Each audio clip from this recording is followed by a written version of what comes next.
I was in Los Angeles. I was in a hotel, and I was packing, and I was in my underwear. And the reason I was doing this is because I had a flight the next morning. I don't like to fly. I'm not good at flying. I'm not afraid of flying. I just don't like being next to other human beings for a prolonged period of time.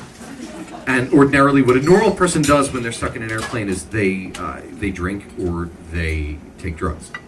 But I'm an upper person. You don't need to know this about me, but I'm an upper person because downers make me ill. So I am unable to take enough Valium to fall asleep on a plane. I will throw up all over myself. And so therefore, with no other alternative, what I do is anytime I have to fly long distance, I will schedule a really early flight and I will stay up very late the night before so that by the time I make it to the plane, I will just collapse into atomic sprawl into my seat. And by the time I wake up, I will be in Philadelphia. So I'm in my hotel room in Los Angeles, and I am in my underwear, and I'm packing my bags, and it is December 23rd. This is important. So as I'm going through the motions and putting all of my clothes away, watching how it's made, because that always seems to be on television when you're in a hotel room, I get a phone call, and I pick up the phone, and I answer the phone, and it's an automated message from an automatically cheerful woman who tells me that my flight has been canceled. And at this point in time, I'm 27 years old, and my flight home has been canceled. And at 27, I haven't really done anything yet, so I don't actually know what to do. So I call my dad. And I call my dad, and I wake him up, and I say, Dad, they canceled my flight. My father gives me great advice, which is, why don't you just go to the fucking airport and get another flight? So I put on pants, and I close all my clothes up into my suitcase, and I get in my rental car, and I drive my rental car to the rental place at LAX, and I go through the rigmarole of getting my car back, and by the time I finally make it to LAX, it's probably about 8 in the morning, let's say, on December 23rd at LAX. So I walk in, and there's this giant line of people, like a Disney World line of people, and none of them are happy, and some of them look nauseated. And I go and I get in the back of the line because I really have no other option because I don't want to spend my Christmas in Los Angeles. I don't want to spend any day in Los Angeles. I want to spend St. Patrick's Day, which is not a holiday, in Los Angeles. Yeah, that's right. The Irish guy. I offended. So, who cares? I'm Italian. Get a culture. So I'm kidding. Your poetry, your theater, and your literature is clearly better. So congratulations. So I stand in this line, and I have not slept for, at this point, more than a day. And I finally make it up to the lady, and the lady's there. I don't remember her name, but I'll invent it. I'll say her name was Blanca, because it probably was. And Blanca helps me, and she gets me a new flight.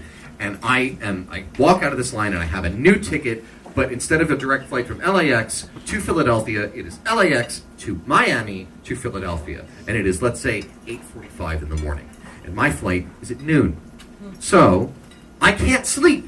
Because if I go to sleep, then I'm not going to be able to sleep on the plane. I'm going to fidget and have like uncomfortable legs the entire time, and I'm going to want to kill myself. So I do the only thing that a sane person does at 8:30 in the morning at LAX on December 23rd, which is I go looking for a bar. And the only bar that's open at LAX at 8:30 in the morning is Chili's. Because Chili's has a deep understanding of the human condition. So I shamble over to the Chili's with my sad draggable suitcase, and I go on, and there's one woman working behind the bar and one terrifying looking man sitting at it.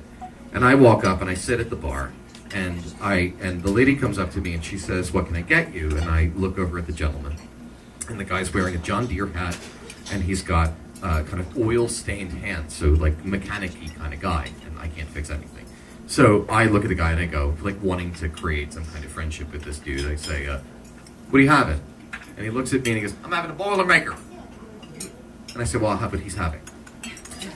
And for the next 3 hours, I proceed to drink Boilermakers with this guy, whose name is Rodney. And Rodney was a weird dude. Rodney was from Alabama originally, who made it out to LA. And has anyone here been to LA? Right. So you know how fucking weird LA is.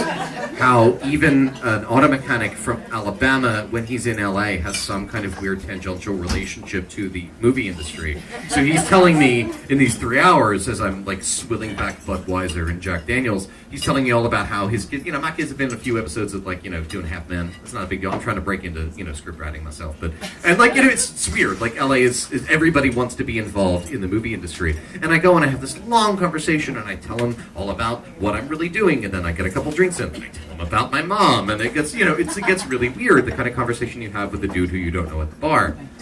That was uncomfortable. And so I continue to talk to this guy. And by the time it gets to be about 11:30, I realize I've got to go. And so I cash out, and I say goodbye to Rodney, and Rodney proceeds to pay me the greatest backhanded compliment I've ever been given in my entire life, which is this: Andrew, it was good to meet you. You are a good man. You are peculiar, but you're a good man. And I shake his hand, and I say goodbye, and I realize that this guy totally thinks I'm gay, because that's what peculiar means to this dude. So I go and I reach into my pocket, and I pull out my phone, and I'm about to text my then-girlfriend to tell her that a guy in a John Deere hat has just called me peculiar, because that's why cell phones were made. So as I'm like shambling my way to my terminal, I'm texting my girlfriend. Rodney just called me peculiar. As I'm doing so, I bump into this big, pillowy belly. And I look up, and it's Jeff Garland. You can tell by the murmurs that people know who that is. For those of you who don't know who that is, how many of you have ever seen Curb Your Enthusiasm? Okay. Jeff Garland is Jeff Green. He is Larry David's kind of large, paunchy agent, right? And I'm a huge Curb Your Enthusiasm fan. It's just like sociopathy made funny, right? This guy's like kind of my own personal Jesus. I understand other people really like the real Jesus, but I have no use for him. So I look up and I see this guy who I've seen on television for so many times. And I bump into him and I look at him and we lock eyes and I go, oh. And he goes, oh. And I look to the right of him and it's Larry David. And I go, oh. And Larry David goes, oh. And I look at them and I go, gentlemen, I think we're done here. And Larry David laughs. I made Larry David laugh. And he claps me on the shoulder and he says, take it easy, man. And I go, you guys have a good flight. And I shamble off. Now, had I been sober, I probably would have fallen into some kind of weird spasm where I tried to make him laugh and I told him some long story in the hopes that he would actually put me into his television show. But thanks to the quart of alcohol that was sloshing around inside of me, I didn't do that. Which brings me to the notion of hindsight. See what I did there? Yeah.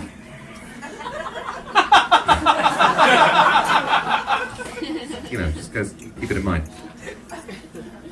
How often do we wish we had the opportunity to go back in time and say the perfect thing? But generally speaking, this thing that you say is the perfect thing. I said the perfect thing. I made Larry David laugh. That's it. Okay.